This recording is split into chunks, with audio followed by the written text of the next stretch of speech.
generative side, I don't know if you saw this, but is there also another, like maybe a third realm, which is like training up models based on the actual audio signal data point sequences, the way you do with text words to predict future sequences of text, and then based on that, being able to build out audio forecasting models, if you will, or completions.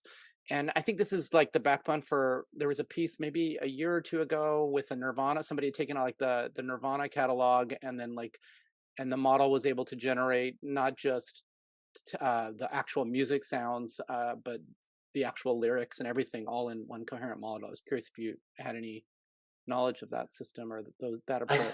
effectively, actually, a lot of these music generation systems are built in this way, right? So they essentially, right, they're trained on a catalog of music pieces, Mm-hmm.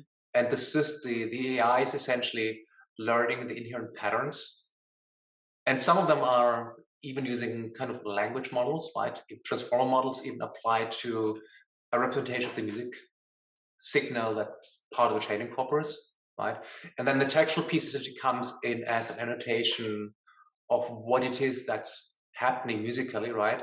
And in this way, the system can actually learn what are the patterns intrinsically in song structure and the kind of melodic patterns, for example, right? As you described with the Nirvana Yeah. Well, I don't, example. maybe we dig in there a little bit so you can Yeah, help us understand how that works. Like, so I have like just a bunch of questions off the top of my head. So yeah. where do you get the unstructured collection of music, first of all? And then once you get it, is it track separated or is it all kind of mixed together? And when you train, are you commingling track separated forecasts from like together? And then where are these text descriptions coming from in the context of what's going on in the music at any point in time? Like how does that whole world work? I'm just curious how these things are trained. No, these are really good questions where the training corpus is coming from. And I think it's actually also, when I think about it, even getting more annotation into the corpus is almost where I would start looking into if I were to consider building such a system. However, I think a lot of the annotation is actually high level metadata even.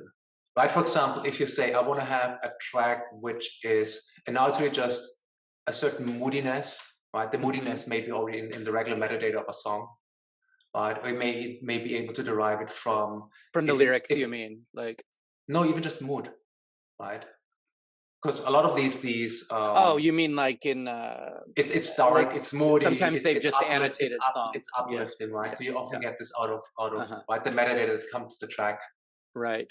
Or for example, you would find things like the beat, right, which is kind of how fast is the track, so to speak, right? Or is it major minor, right? Is it more optimistic or more sad kind of sound, right? This is also part of what you get in the regular metadata of audio material that you just get from song database. I think if you go beyond that, you will need to source the data, right? Then you need to actually think about what's the kind of annotation that I can layer on top of it, unless you would, for example, say if it's a public music catalog, I could imagine you could mine review information, right? You could probably find which reviews have been written about all these songs, right? Yeah. And then do a sentiment analysis on those. Or you would say, oh, there's a lot of databases on the lyrics of songs, right?